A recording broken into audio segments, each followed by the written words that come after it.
आइए एक और कहानी रामकृष्ण परमहंस से जुड़ी बताती हूँ। शुरू शुरू में जब उन्होंने अपनी आध्यात्मिक प्रक्रिया शुरू की थी और देवी माता उन्हें प्रत्यक्ष दर्शन देने लगी थी।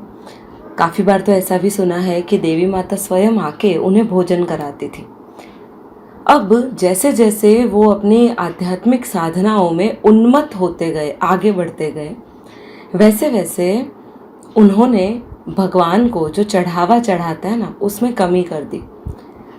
अब बगीचे में बैठे हुए होते थे, बहुत सारे फूल खिले रहते थे, पर किसी ने भी उन्हें कोई एकाध फूल तोड़ कर भी माता जी को चढ़ाते हुए नहीं देखा। कलकत्ता में उन्हीं के काफ़ी सारे मित्र भी रहते थे जो उन्हें मिलने आते थे। अब ऐसे ही किसी मित्र ने उनसे पूछा कि रामकृष्ण, आजकल तुम माँ को फूलों से पूजा नहीं करते हो, तुम माँ को कोई भोग नहीं लगाते हो, कम से कम फूल तो चढ़ा दो, माँ को फूल बड़े अच्छे लगते हैं। तब रामकृष्ण परमहंस उन्हें हाथ पकड़ के बगीचे में लेके गए। कई सारे फूल रंग बिरंगे वहाँ पर थे, उन्होंने दिखाए और कहा, क्या तुम्हें ऐसा लगता है ये फूल उस माता को समर्पित नहीं है? तो मैं फिर जगह क्यों बदलूं, कहीं से तोड़कर उन्हें दूसरी जगह क्यों चढ़ाऊं, जबकि ये यहाँ पर भी उस परम चेतना को समर्पित ही है। आज जो भगवान का हम श्लोक पढ़ेंगे, भगवत गीता का अध्याय 4 का श्लोक नंबर हम पढ़ेंगे 27, उसमें भी भगवान यही कहते हैं कि किस तरह से कोई योगी अपना जीवन व्यतीत करता है। आइए देखते हैं भगवत गीता श्लोक नंबर 27 अध्याय 4। अनुवाद है, दूसरे योगीजन इंद्रियों की संपूर्ण क्रियाओं को और प्राणों की समस्त क्रियाओं को ज्ञान से प्रकाशित आत्म संयम योग रूप अग्नि में हवन किया करता है। यहाँ पर ये कह रहे हैं कि इंद्रियों को हवन किया करते हैं, ऐसा नहीं कह रहे कि इंद्रियों को जो पसंद है वो। अब देखिए, हमने अपनी सभी चीज़ों को हमारी पूजा को, सभी को एक रिचुअल जैसा बना दिया है। देखिए, इसमें मैं एक डिस्क्लेमर डाल देती हूँ कि मैं इस पूजा को गलत नहीं कह रही हूँ। मैं भी स्वयं भगवान को जल अर्पण करती हूँ, पुष्प अर्पण करती हूँ, दिया जलाती हूँ, सब कुछ करती हूँ। पर यहाँ ईश्वर जो कह रहे हैं ना, उसके पर्सपेक्टिव में मैं आपसे बात कर रही हूँ। हमने जो हमारे रिचुअल्स बनाए ना, कि हम भगवान को स्नान कराते हैं, उसके बाद उन्हें वस्त्र पहनाते हैं, उनको सजाते हैं, उनको फूल चढ़ाते हैं, उन्हें इत्र लगाते हैं, हम उन्हें भोग लगाते हैं। आपने कभी ध्यान दिया है, हम वही चीज़ें तो कर रहे हैं जो हम अपने बच्चों के साथ करते हैं या स्वयं के साथ करते हैं। जो हमें पसंद होता है ना, हम वही ईश्वर को चढ़ाते हैं। हमें मीठा पसंद होता है, हम वो चढ़ाते हैं। हमें घर की रसोई पसंद होती है, हम वो चढ़ाते हैं।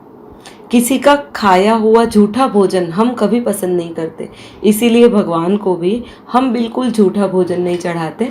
ऐसे ही ऐसा भोजन जो झूठा ना किया हो वो चढ़ाते। हमने अपनी इंद्रियों को जो पसंद है ना, धीरे धीरे वो चढ़ाना शुरू कर दिया। भगवान यहाँ पर ये कह रहे हैं कि जो योगी जन और योगियों में भी जो ज्ञानी होता है ना, वो अपनी इंद्रियों को ही चढ़ा देता है।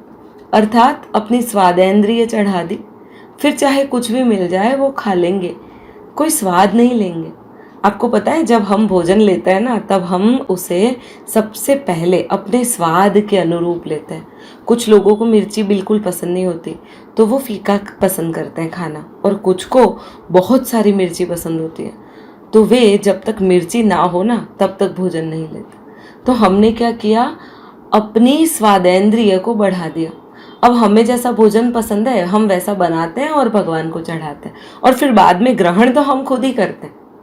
भगवान ये कह रहे हैं कि जिसने अपनी इंद्रियों को भी चढ़ा दिया, मतलब जो साधु होते हैं, जो ज्ञानी होते हैं, वो ज्ञानी कैसे होते हैं कि जिन्होंने अपनी घ्राणेन्द्रिय को चढ़ा दिया, मतलब सूंघने की शक्ति को भी ईश्वर को अर्पण कर दिया। अपनी स्वादेंद्रिय को चढ़ा दिया, मतलब चखने की शक्ति को भी ईश्वर को अर्पण कर दिया। अपनी सुनने की शक्ति को भी ईश्वर में ही दे दिया। और ऐसे ही लोग हैं जो आगे जाके महान महान कार्य कर जाते हैं, जिन्होंने अपना सब कुछ, अपने आप को ही ईश्वर को समर्पित कर दिया।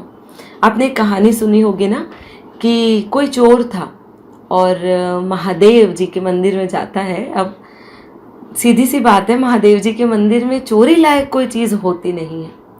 उसने महादेव जी के शिवलिंग के ऊपर जलाधारी देखी थी और उसने सोचा कि चलो इस मंदिर में आया हूँ, ला कम से कम जलाधारी ही ले लेता हूँ।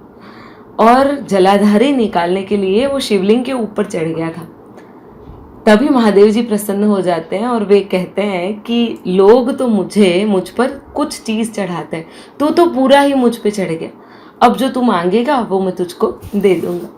खैर, ये तो एक कहानी थी, पर इस कहानी से भी जिस किसी ने भी ये कहानी सुनाई है ना, वो क्या एक्सप्लेन करना चाहता है कि आप अपनी इंद्रियों को जो पसंद है वो ईश्वर को चढ़ाते हैं, ठीक है, कोई बात नहीं, चढ़ाना चाहिए, आपकी सेवा है, आपकी ममता है, आपका प्रेम है, पर आपको अपने जीवन को, अपने आप को भी ईश्वर को समर्पित करने के लिए कटिबद्ध होना चाहिए।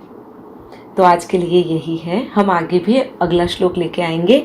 यदि आपको मेरा एक्सप्लेनेशन पसंद आया हो तो कृपया मेरे इस वीडियो को लाइक अवश्य कीजिएगा, अपने मित्रों के साथ इसे शेयर कीजिएगा, अपने बच्चों को भगवत गीता अवश्य सिखाइएगा, समझाइएगा और खुद भी सीखिएगा, समझिएगा। और मेरी चैनल को यदि अब तक सब्सक्राइब नहीं किया है तो कृपया कर दीजिएगा। धन्यवाद।